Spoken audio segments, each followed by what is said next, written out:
ناظرین، وقفے پہ جانے سے پہلے میں بات کر رہا تھا کہ نماز میں وہ خشوع اور خضوع، وہ جذب، وہ حلاوت، وہ محبت کیسے نصیب ہو اگر اندر کی صفائی ہو جائے۔ اور اندر کی صفائی کیسے ہو؟ بندہ اپنے رب کو یاد کرے، اپنے رب کے ذکر میں شب و روز گزارے، اور ذکر سے، اللہ کی یاد سے اپنے دل کی صفائی کرے، اور پھر اپنے رب کی بارگاہ میں کھڑا ہو۔ اور پھر جب وہ کھڑا ہوگا تو اس کی نماز ایسی نماز ہو جائے گی کہ جو فحاشی اور برائی سے روکتی ہے انسان کو۔ پھر ہو ہی نہیں سکتا کہ وہ نماز پڑھے اور جھوٹ بول لے، پھر ہو ہی نہیں سکتا کہ وہ نماز پڑھے اور چوری کرے، پھر ہو ہی نہیں سکتا کہ وہ نماز پڑھے اور غیبت کرے، پھر ہو ہی نہیں سکتا کہ وہ نماز پڑھے اور زنا میں ملوث ہو، پھر ہو ہی نہیں سکتا۔ ناظرین، یہ تو چیز ہی ایسی ہے، یہ تو ایسا خاص تحفہ اللہ سبحانہ وتعالیٰ نے دیا، اور سوچیں کب دیا؟ جب اپنے محبوب کو معراج پہ بلایا۔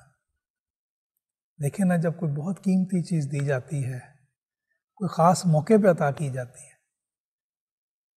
ہوتا ہے نا، ہمارے دنیا میں بھی رواج ہے کہ آپ کہتے ہیں جی یہ دینا ہے تو اسے پوسٹ نہیں کرنا، جب ہاں ملاقات ہوگی، سالگرہ آئے گی تو یہ تحفہ مسوقت دیں گے۔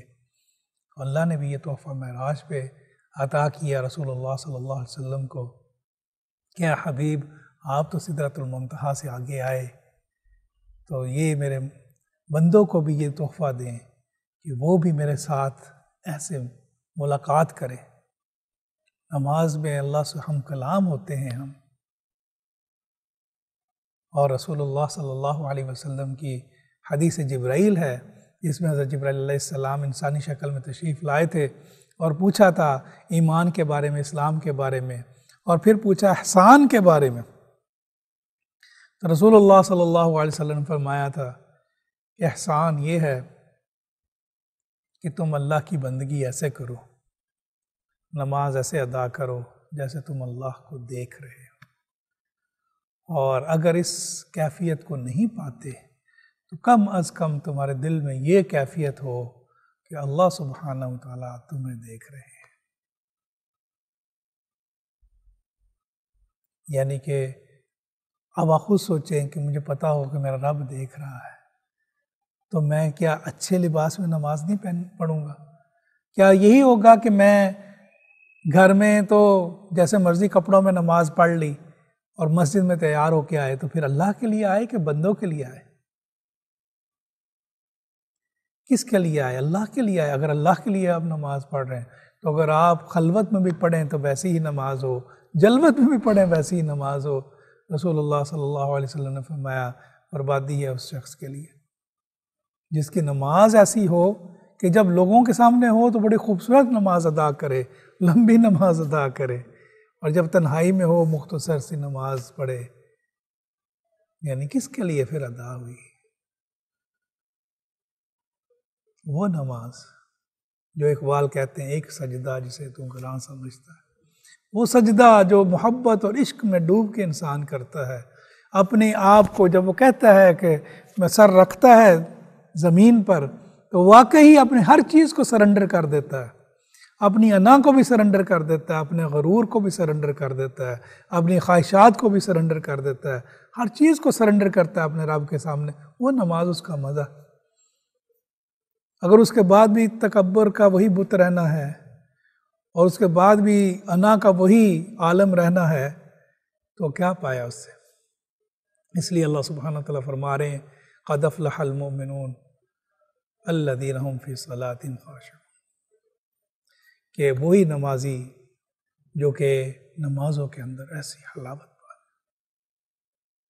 قد افلح من تزکا وذکر اسم ربہ فصلی، کہ جس نے صفائی کر لی اپنے رب کا نام لے کے اور پھر اپنے رب کی بندگی کے لیے کھڑا ہو گیا۔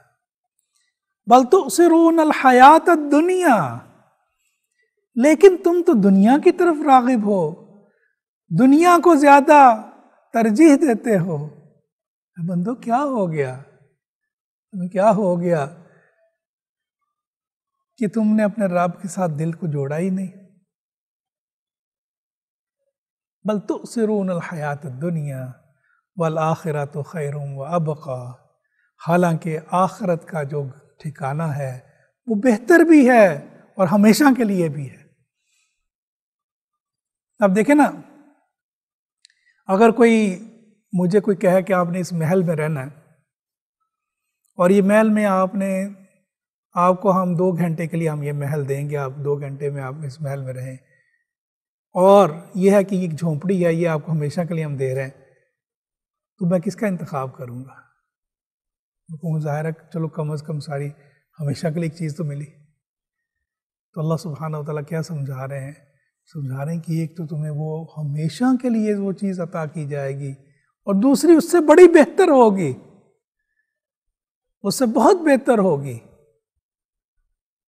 حدیث میں آتا ہے کہ جنت میں جو جنتی جہاں پہ اپنا کوڑا رکھے گا، وہ جو جگہ، اتنی جگہ، وہ دنیا مافیا سے بہتر ہوگی. تو جنت کا کیا عالم ہے. لیکن کیا ہے بندے، تو اس دنیا کو ترجیح دے رہا ہے. اللہ سبحانہ وتعالیٰ سمجھا رہے ہیں، اے بندے تو دنیا کو ترجیح دے رہا ہے، دنیا میں اپنا دل الجھائے بیٹھا ہے، دنیا میں ہی لگا ہوا ہے، جو کہ بڑی ہی ناپائیدار ہے. دیکھیں نا، اگر 1 منٹ کے لیے ہم سوچیں کہ کل کی بات تھی، چھوٹے تھے، کل کی بات تھی لڑک پن میں تھے، کل کی بات تھی جوانی آ گئی، کل کی بات اب کمر جھک گئی، اب کوئی پتہ نہیں. اور قیامت کا دن 50,000 سنہ، 50,000 سال پہ محیط ایک دن، یوم حشر، جب اٹھایا جائے گا سب کو. وہ دن سوچیں، اگر اس کے ساتھ صرف ایک دن کے یوم حشر کے ساتھ ہی دنیا کی زندگی کو کمپیئر کریں تو کوئی چیز نہیں. اسی لیے تو فرمایا رسول اللہ صلی اللہ علیہ وسلم کہ مچھر کے پر کے برابر بھی دنیا کی حقیقت نہیں. اللہ سبحانہ و تعالیٰ کے ساتھ دنیا کی حقیقت. ایک دفعہ رسول اللہ صلی اللہ علیہ وسلم صحابہ اکرام کے ساتھ نکلے، باہر ایک جا رہے تھے، گدھا مرا ہوا اور سڑا ہوا اور بدبو تعفن. رسول اللہ صلی اللہ علیہ وسلم وہاں رک گئے اور عبرت دلانے کے لیے پوچھنے لگے کہ کیا ہے. تو صحابہ اکرام عرض کرنے لگے، یا رسول اللہ یہ تو گلا سڑا مردار. رسول اللہ صلی اللہ علیہ وسلم فرمانے لگے، یہ دنیا اس مردار سے بھی بدتر ہے، اس سے بھی بدتر ہے. جس کی خوبصورتی کے لیے، لیکن نا ظاہری خوبصورتی ہے نا، شیطان نے بنا دی. شیطان نے بنا دی، لمحے ہیں، لمحے ایسے گزرتے جاتے ہیں، ایسے گزرتے جاتے ہیں. ایک سراب ہے جس کے پیچھے شیطان نے دوڑا دیا. دیکھیں نا، جیسے بچہ شرارتی ہو تو ہم کیا کرتے ہیں، کوئی شرارتی بچے کو ہم اس میں مشغول کرنے کے لیے کوئی نہ کوئی چیز دے دیں گے کہ ہمیں تنگ نہ کرے. کوئی گیم دے دیں گے، گیم میں کھیلتا رہے تاکہ ہمیں تنگ نہ کرے. اسی طرح شیطان نے ہمیں مختلف ایجنڈوں میں الجھا دیا. ایک سے نکلے دوسرے میں، دوسرے سے نکلے تیسرے میں، دنیا کے معاملات میں، اور اللہ کی طرف اپنے راغب ہونے ہی نہیں دیا.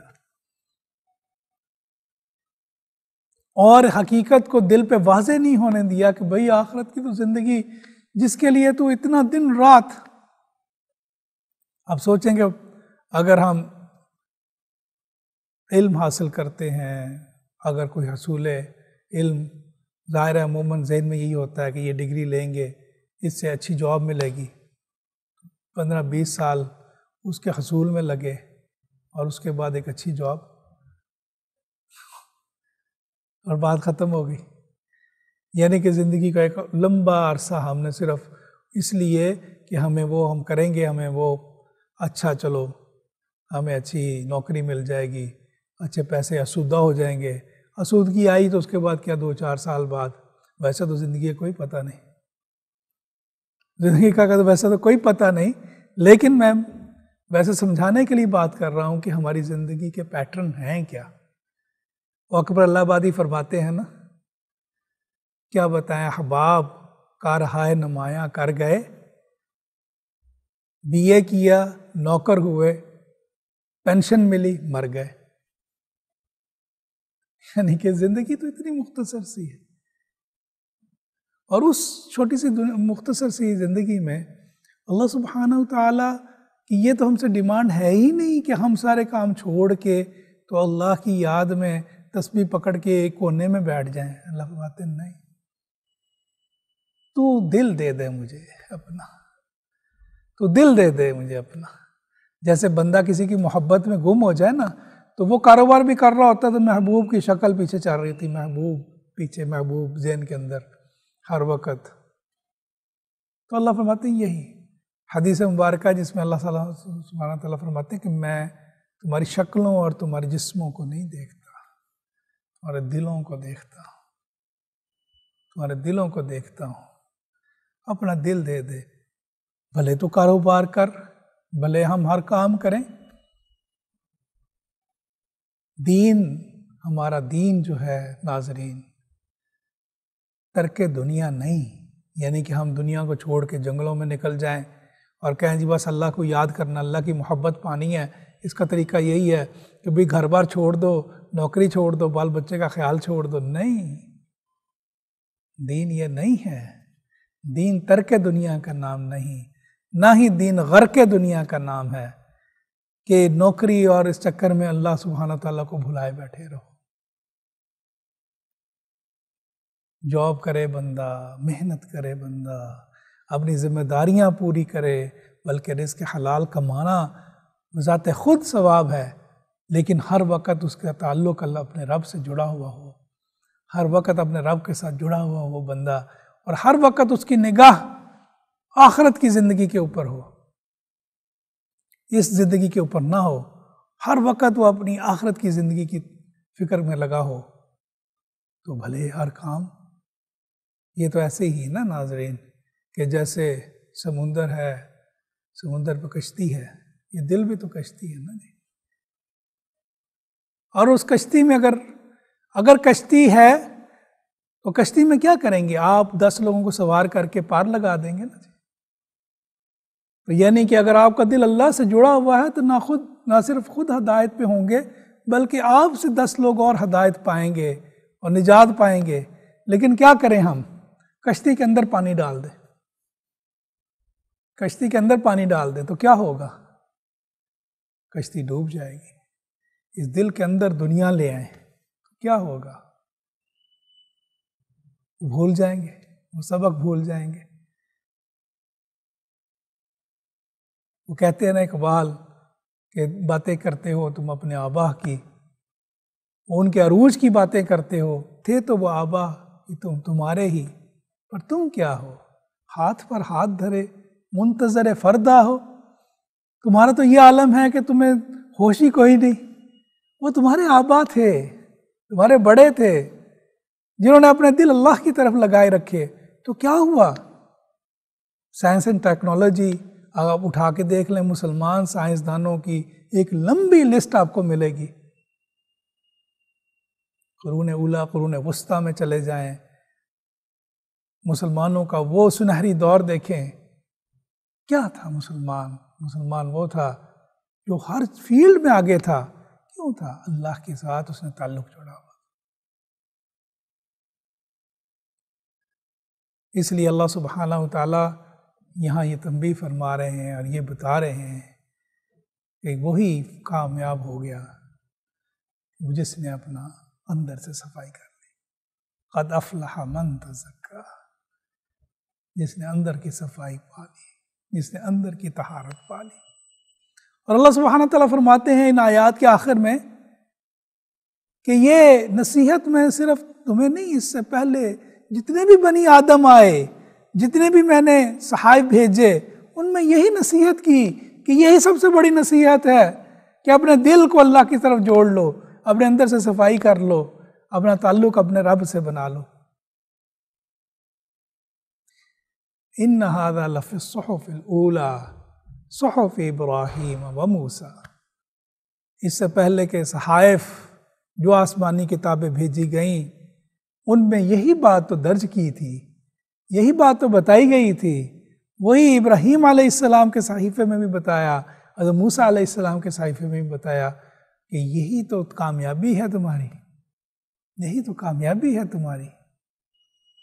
دیکھیں ناظرین، ہمارے رب اللہ سبحانہ و تعالیٰ کتنے کریم ہیں۔ وہ یہ نہیں چاہتے کہ ہم دنیا کی سہولتوں سے، دنیا کی آسائشوں کو ترک کر کے ایک سائیڈ پہ ہو جائیں،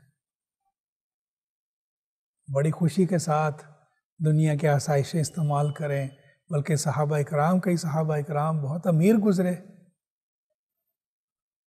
لیکن یہ نہ ہو کہ دن رات ہر وقت ایک ہی ذہن میں سودا ہو، اب اس کو ڈبل کرنا ہے، اس کو 3 گنا کرنا ہے، اب یہ جائیداد لینی ہے، اور پھر کیا اس کے لیے بنانے کے لیے جھوٹ پہ جھوٹ، اور پھر دنیا میں اتنے کہ دلدل میں گھس گئے کہ پھر یاد ہی نہیں، قبر بھی یاد نہیں، حشر بھی یاد نہیں، پھر کوئی چیز یاد نہیں، اور اگر کبھی نماز کے لیے کھڑے بھی ہوئے تو بس ویسے جیسے ہم ٹک نہیں کرتے کہ ہم نے ٹک کر دیا کہ جی یا اللہ تیری بارگاہ میں آ گئے۔ لیکن جب کسی بادشاہ کی بارگاہ میں جاتے ہیں تو اگر تھوڑا سا بھی ادب آداب میں کمی کر دیں تو کیسی سرزنش ہوتی ہے۔ اور تو یہ تو اللہ کی بارگاہ ایسی ہے کہ جس میں اللہ سبحانہ و تعالیٰ دلوں کے حالوں کو جانتے ہیں، کہ اللہ نہیں جانتے اے بندے کہ تو نماز میں کھڑا ہے اور تو سوچ رہا ہے کہ میں نماز ختم ہوتے ساتھ ہی اپنی گاڑی بیچوں گا، اتنا اس سے ناجائز فائدہ اٹھانا ہے، یا میں نے جھوٹ بولنا ہے، یہ کرنا ہے، اور تو حالت نماز میں کھڑا ہے، کہ اللہ سبحانہ تعالیٰ کو تیرے سوچ کا علم نہیں۔ کیا کریں اگر ہم نے کامیابی حاصل کرنی ہے؟ ایک ہی فارمولہ ہے ناظرین، اپنے دل کو ان علائشوں سے پاک کریں۔ القلب حرم اللہ، یہ دل تو اللہ کی مسکن ہے، یہ تو اللہ سبحانہ و تعالیٰ کا مسکن ہے۔ حدیث میں آتا ہے کہ اللہ سبحانہ و تعالیٰ کہیں نہیں سما سکتے بر مومن کے دل میں، یعنی اللہ کی محبت کہیں نہیں سما سکتی بر مومن کے دل میں، وہ دل جو کہ صاف ہو چکا ہو۔ مثال کے طور پہ میں نے اگر کسی مہمان کو بلانا ہو، اپنے گھر میں بلانا ہو، تو میں ظاہر ہے صفائی کروں گا، اسے خوبصورت کروں گا، اسے آرائش و زیبائش کروں گا، اور پھر اس کے بیٹھنے کی جگہ بناؤں گا کہ جہاں پہ وہ آ کے بیٹھے۔ کبھی ایسے ہو سکتا ہے کہ گندگی ہو، تعفن ہو، بدبو پھیلی ہوئی ہو، اور آپ کوئی بہت ہی قیمتی مہمان کو آپ انوائٹ کریں، آپ بلائیں کہ آپ آ جائیں، ہوتا ہے کبھی؟ اس سے پہلے کیا کرتے ہیں؟ جھاڑو پکڑ لیتے ہیں۔ اس سے پہلے کیا کرتے ہیں؟ ہمیں پتہ چلتا ہے مہمان آ رہا ہے تو ہم کیا کرتے ہیں؟ فوراً سے پہلے صفائیاں شروع ہو جاتی ہیں، اور ہم پورا جناب اس کو تیاری شروع کر دیتے ہیں۔ تو یہی بات اللہ سبحانہ و تعالیٰ فرما رہے ہیں کہ اے بندے، تو میری بارگاہ میں کھڑا ہو رہا ہے تو کیا کر، اپنے ذکر سے اپنے دل کو منور کر لے، اپنے دل سے دنیا نکال کے، اور پھر میرے سامنے آ کے کھڑا ہو، میرا دل، اپنے دل کو میری طرف متوجہ کر لے تاکہ تجھے کھڑا ہونے کا مزہ آئے۔ اور اللہ سبحانہ و تعالیٰ اس کے اوپر زور دیتے ہوئے یہ کہتے ہیں کہ یہ جو ہے نسخہ کیمیا، یہ تمام بنی نوع انسان کو بار بار دیا گیا، بار بار یہی سمجھایا گیا کہ یہی فلاح ہے، یہی کامیابی ہے، یہی کامیابی ہے۔ اب دیکھیں نا، اللہ سبحانہ و تعالیٰ کو معاذ اللہ ہمیں بھوکا پیاسا رکھنا چاہتے ہیں۔ رمضان کے روزوں میں کیا ہم جب رمضان میں روزے رکھتے ہیں تو کیا اللہ سبحانہ و تعالیٰ معاذ اللہ ہمیں پیاسا رکھنا چاہتے ہیں؟ یہاں ہم عبادت کے لیے، بندگی کے لیے کھڑے ہوتے ہیں تو اللہ سبحانہ و تعالیٰ معاذ اللہ ہمیں تکلیف میں رکھنا چاہتے ہیں؟ نہیں، اللہ سبحانہ و تعالیٰ تو ایک ایسا تعلق چاہتے ہیں بندے، تو وہ بندگی والا وہ تعلق بنا کہ تجھے زندہ رہنے میں مزہ آئے، تجھے مزہ آئے، تجھے میری یاد کا مزہ آئے۔ دیکھیں نا ناظرین، ہر تعلق کا ایک اپنا ایک رنگ ہے، اپنا ایک مزہ ہے ہر تعلق کا۔ مثال کے طور پہ آپ کے بچے ہیں، ایک رشتہ ہے بچوں کے ساتھ، بہن بھائیوں کا رشتہ ہے، والدین کے ساتھ ایک رشتہ ہے۔ ہر رشتے کی آپ کے دل کے اندر ایک خاص مہک ہے، خوشبو ہے، اس کا آپ کو اس رشتے سے ایک ایسی خاص محبت ملتی ہے، سکون ملتا ہے۔ تو اللہ سبحانہ و تعالیٰ کے ساتھ اگر رشتہ جو ہے بندے کا نہ ہو، کیسا بندہ ہے؟ جو سب سے بڑا رشتہ ہے اللہ کا اور تیرا بندے، الہ کا اور عبد کا رشتہ، مالک کا اور مخلوق کا رشتہ، تو ایسا خوبصورت رشتہ ہے کہ تو 2 منٹ بیٹھے، 2 آنسو بہائے تو تیرے دل سے سارا غبار نکل جائے، ساری ٹینشن تیری نکل جائے، تیرے تو کوئی ٹینشن ہی نہ ہو کہ میرا مالک میرے اوپر ہے۔ یہ تو رشتہ ہی ایسا خوبصورت ہے، تجھے ڈولنے نہ دے، تجھے پریشان نہ ہونے دے، تجھے مایوس نہ ہونے دے۔ اسی لیے تو اللہ فرماتے ہیں الا بذکر اللہ وتطمئن القلوب، کہ دلوں کا اطمینان جو ہے، دلوں کا اطمینان میری یاد میں ہے۔ یاد سے کیا ہوگا؟ ایک رشتہ بنے گا نا جی۔ یاد میں کیا ہوگا؟ ہر وقت آپ اپنے رب کے ساتھ جڑے ہوئے ہوں گے۔ یاد میں کیا ہوگا؟ کہ آپ کو کوئی کسی چیز کا خوف ہی نہیں ہوگا۔ کیا ہوگا جب وہ ایک آیا کافر، اس نے رسول اللہ صلی اللہ علیہ وسلم کی تلوار پکڑ لی۔ رسول اللہ صلی اللہ علیہ وسلم آرام فرما رہے تھے ایک جنگ سے واپسی پہ، تو درخت کے نیچے آرام فرما رہے تھے، تلوار درخت سے لٹکی تھی، کافر کو موقع مل گیا، اس نے تلوار پکڑ لی۔ اب رسول اللہ صلی اللہ علیہ وسلم اٹھے، دیکھا تو وہ کافر کھڑا ہے اور آگے سے کیا کہہ رہا ہے؟ محمد صلی اللہ علیہ وسلم، آپ کو میرے ہاتھ سے آج کون بچائے گا؟ تعلق تھا نا اللہ سے۔ کیا کہا رسول اللہ صلی اللہ علیہ وسلم؟ صرف ایک ہی لفظ کہا، ایک لفظ کہا، اللہ، ایک لفظ اللہ۔ اس ایک لفظ سے وہ تھر تھر کانپنے لگ پڑا اور اس کی تلوار نیچے گر پڑی۔ رسول اللہ صلی اللہ علیہ وسلم نے تھام لی اور پوچھا اب بتاؤ تمہیں مجھ سے کون بچائے گا؟ تو جس کے ساتھ اللہ ہو، جو اللہ کے ساتھ ایسا تعلق بنا لے، تو وہ تو پھر دنیا بھی اس کی اور آخرت بھی اس کی، اس کے تو پھر اس کو تو کوئی، اس لیے تو اللہ سبحانہ وتعالیٰ فرماتے ہیں الا ان اولیاء اللہ ولا خوف علیہم ولا هم یحزنون، اللہ کے دوستوں کو تو نہ کوئی خوف ہوتا ہے نہ کوئی حزن ہوتا ہے۔ ناظرین، انہی الفاظ کے ساتھ آپ سے اجازت چاہوں گا۔ والسلام علیکم ورحمۃ اللہ وبرکاتہ۔